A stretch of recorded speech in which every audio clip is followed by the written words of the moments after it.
कभी हम भी 3-4 हज़ार किलोमीटर बस से स्कूल जाते थे, क्योंकि वो मेरे फादर का स्कूल था। नहीं, मेरे नहीं, स्कूल के हेडमास्टर को फादर बोलना होता था। एक दिन में 77 पीरियड्स होते थे, 2 सेकंड का लंच भी होता था, जो कि बैग का चैन खोलते खोलते ही खत्म हो जाता था। पर हाँ, होमवर्क बड़ा क्रिएटिव होता था इनका, ऐसा कि बच्चे को अंदर से मजा आ जाए। उस होमवर्क को ना एक ओवर प्राइज्ड स्कूल डायरी पर लिखना होता था, क्योंकि सच में मतलब इतना पावरफुल, इतनी शक्ति होती थी उस होमवर्क में कि कोई दूसरा कॉपी पर आप लिख ही नहीं सकते। वो रेगुलर कॉपी आपका कोई सह ही नहीं सकता उसको। आप जैसे ही लिखना शुरू करेंगे, आग लग जाएगी कॉपी में। उस स्कूल डायरी की एक एक्सपायरी डेट भी होती है, चाहे कितना भी पेज बच गया उसमें, हमको अगले साल नया डायरी खरीदना पड़ता था और उसी पर हम वो मायावी होमवर्क को नोट डाउन करते थे। होमवर्क जैसे कि chapter 11 right all question and answers 4000 times, 5000 बार लिखो। गर्मी छुट्टी का होमवर्क है तो पूरे बुक के क्वेश्चन आंसर 1 करोड़ बार लिखो। फर्स्ट बेंच वाले तो अलग ही चकाचौंध हुए पड़े हैं। बस इतना ही सर? इन्हें बगल के क्लास वालों का भी चाहिए होता है होमवर्क। अभी जो अनंत काल के लिए हमको होमवर्क मिला है उसको, और जो क्लास में बिना मतलब के पूरा किताब लिखवाया जाता है उसको भी हम कोई रेगुलर कॉपी पर नहीं लिख सकते। मानो मैडम जैसे कोई चुड़ैल हो और उनके असीम काली शक्तियों से भरे शब्दों से आपको सिर्फ वही टी साइन के लोगो वाला, जिस पर राउंड में स्कूल का नाम लिखा हो, वही कॉपी बचा सकता है आपको।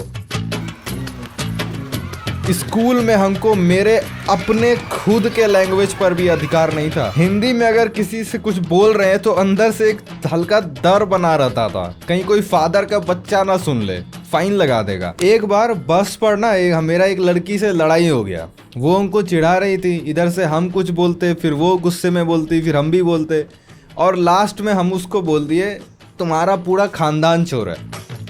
हम बच्चा लोग सब उस वक्त केबिन में बैठते थे बस के, और हमको उसका एग्जैक्ट एक्सप्रेशन याद है। उसका नाक फड़फड़ाने लग गया, जैसे कोई पंचमुखी नाग उसके नाक पर काट लिया हो। इंस्टेंट पसीना का डॉट डॉट उसके नाक पर देखे हम, और मुंह ऐसे चल रहा था जैसे अगर मुंह खोल दी तो पीछे बस ड्राइवर हैंडल के साथ खिड़की के बाहर चल जाएगा। हमको उस वक्त विक्ट्री, कुछ ऐसा जीतने जैसा कुछ एहसास हुआ, और मेरा एक्सप्रेशन कुछ ऐसा था।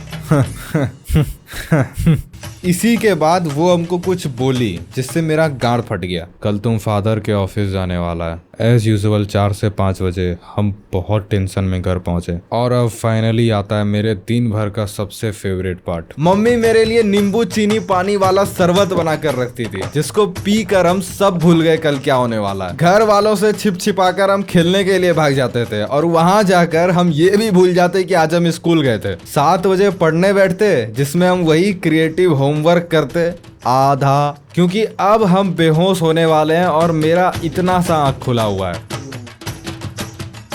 अब बारी आता है खाना खाने का, क्योंकि खाने में वो होता था जिससे हमको स्वर्ग मिल जाता था।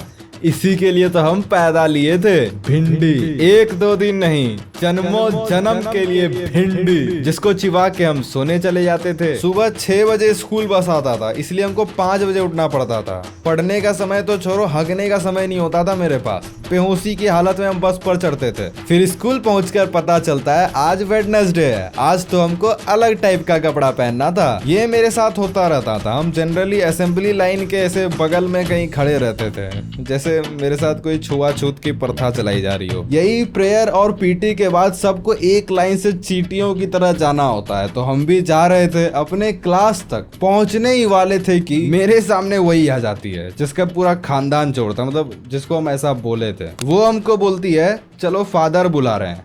इतना सुनते ही हमको लैटरिन लग गया, क्योंकि हम सुबह बाथरूम भी नहीं गए थे। कोई ना, चलो अभी तो फील ही हुआ है। उसके साथ ना उसकी एक मोटी दोस्त भी थी, जिसको हम उसके साथ पहले कभी नहीं देखे थे। ये दूसरे सेक्शन की थी। इनके साथ दया की भीख मांगते हुए हम वापस 2 मंजिल नीचे उतरे। उतने में हमको इनके बात से अंदाजा हो गया कि हमको कोई नहीं बुला रहा है। ये ऑन द स्पॉट गुनेगार के साथ मेरा FIR करने वाली है। हम रुक गए। अभी ऑफिस कम से कम हमसे 50 मीटर दूर है। हमको मत ले जाओ ना, हम कभी नहीं बोलेंगे ऐसा दोबारा। वो दोनों मेरा एक एक हाथ पकड़ी और हमको घसीटते हुए ऑफिस तक ले गई, जैसे कोई लाश को लेकर जा रही हो। इजिली। अंदर गए, हल्का डार्क थीम था, पीछे वेंटिलेटर से लाइट आ रहा था, चारों तरफ लकड़ी के बड़े बड़े बुक शेल्फ्स और उसमें रखे मेडल्स। वो बताई इंग्लिश में, फादर के सामने हिंदी को नीचा दिखाते हुए, जैसे ये और इसका पूरा खानदान इंग्लिश में ही बात करता है और अभी मेरे वजह से इसको हिंदी में बोलना पड़ रहा है। Father, yesterday in bus while back to my home he abused me very bad. I am very upset on this. He told me तुम्हारी मम्मी चोर है, तुम्हारे पापा चोर हैं, तुम्हारी नानी, तुम्हारे नाना, मामा, तुम्हारे भाई सब चोर हैं। I am very upset about this. ऐसा बोले थे हम। फिर फादर हमसे पूछे, it's she saying right what you said to her. हम इंग्लिश में बहुत कमजोर थे, हमको बस गुड मॉर्निंग वगैरह बोलना आता था और जो क्लास एंटर करने से पहले बोलते हैं वो बोलते थे हम, जो कि एकदम गलत बोलते थे। मे आई कम इन होता है, हम मैकमिन सर बोलते थे। क्लास 4th का बात है, मॉरल वैल्यूज का एग्जाम था। क्वेश्चन आया था, what you say to your teacher before entering in the class. हम लिखे MAKMIN, मैकमिन। सोचो इतना कमजोर थे हम इंग्लिश में। तो अब हमको फादर को कुछ तो बोलना ही था। हम अपना नाकाम इंग्लिश छोड़े और अपने तरफ से शुद्ध हिंदी में बोलने का कोशिश किए। फादर, मैंने सिर्फ खानदान कहे थे। इतने में वो आग बबूला हो गया, जैसे चलो ब्रिटिश इंग्लिश ना सही, कम से कम ऑस्ट्रेलियन इंग्लिश में तो बोल ही लेगा। ये मेरे उस एज की फोटो है। फादर अपनी ड्रॉर से माचिस निकालते हैं, उसको जलाकर एक हाथ से मेरा इस तरह से जबड़ा पकड़ते हैं और मेरा जीवा जला देने का टॉर्चर देते हैं। तुम कैसे इसको ऐसा बोला? तुम्हारी इतनी हिम्मत कैसे हुई? जुबान जला दूं तुम्हारा? मुझसे हिंदी में बोलोगे तुम? जला दूं तुम्हारा जुबान?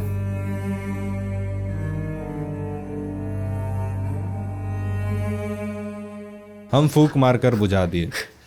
साला, हम दूसरे के गेट में बम लगाने वाला, दिवाली में रॉकेट दूसरे के घर में घुसा के फोड़ने वाला, हमको तो माचिस से डराओगे? फिर हम खूब सॉरी बोले, शायद कान पकड़ के उठ बैठ भी किए, फिर बाहर आ गए। हमको तब का नहीं पता, पर जब हम ये स्क्रिप्ट लिख रहे हैं हमको इस बात का एहसास हो रहा है कि भारत में अभी भी इनफ लोग हैं जो आज़ादी के बाद भी अपनी आइडेंटिटी वापस नहीं लेना चाहते हैं। इनके लिए इंग्लिश हिंदी से ज़्यादा कूल है। सो कॉल्ड एजुकेटेड लोग ध्यान से सुने, बाहर जितने भी डेवलप्ड नेशंस हैं सब अपने मदर टंग को सबसे ज़्यादा प्रेफरेंस देते हैं। चाइना, जापान, रसिया, UAE, अमेरिका, ब्रिटेन, यहाँ तक अफगानिस्तान, पाकिस्तान भी।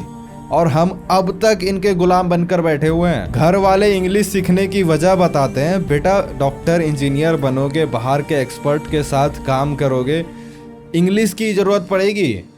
English is a common language. यही छोटी सोच की दिक्कत है। हम ऐसा क्यों मान के बैठे हैं कि फॉरेनर कोई दूसरे ग्रह से आया हुआ एडवांस स्पीसीज है। साला अधिकतर इन्वेंशंस हमारे यहाँ सालों पहले हो चुकी हैं।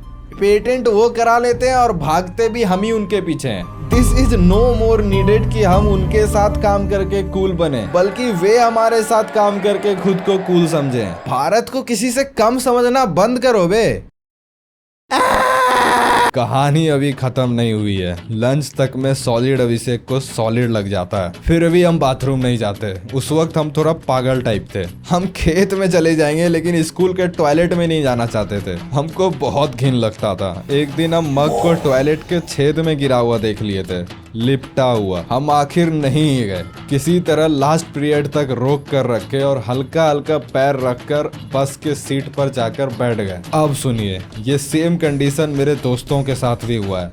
सुबह से रोका हुआ प्रेशर बहुत खतरनाक होता है, बहुत मुश्किल होता है सहना। हम लिटरली अपने दोस्तों के हाथ इस तरह पकड़ कर रखते थे जैसे बच्चा होने वाला उसको। एट द सेम टाइम हम उनको हार मानते हुए भी देखे हैं, जब वो मेरा हाथ धीरे धीरे ढीला कर देता और बस से उतरने वक्त उसके सीट के बीच में भिंगा हुआ होता। सोचो, हम तो बस से सेकंड या थर्ड लास्ट उतरते थे, फिर भी लास्ट तक रोक कर रखे और घर के गेट पर रख दिए और भेजो स्कूल। ये अभी भी एक ट्रू स्टोरी है। ये मेरे स्कूल के दिनों का एक घटना था जिसके अराउंड हम इंडियन स्कूल सिस्टम का जितना हो सके निगेटिव पार्ट एक्सप्लेन करने का कोशिश किए हैं। मगर इस इंडियन एजुकेशन सिस्टम का डार्क गेम, इस रैट रेस से बिना बाहर निकले कैसे बाहर निकलें, किसको स्कूल जाना चाहिए, स्कूल कब छोड़ देना चाहिए। हम सोचे थे ये सब इसी वीडियो में एक्सप्लेन करेंगे, पर नहीं कर पाएंगे क्योंकि वीडियो लंबा हो जाएगा और ज़्यादा लंबा वीडियो पर लोग क्लिक नहीं करते हैं। छोटा चैनल है ना मेरा, आप सब्सक्राइब कीजिए, दूसरों से भी करवाइए, तभी तो मेरा बड़ा होगा वीडियो और उसका लंबाई। बाकी हम सोचे नहीं हैं, पर डिमांड दिखाइएगा कोई तो हम इसका अगला पार्ट बना देंगे। मिलते हैं किसी वीडियो में। जय श्री राम।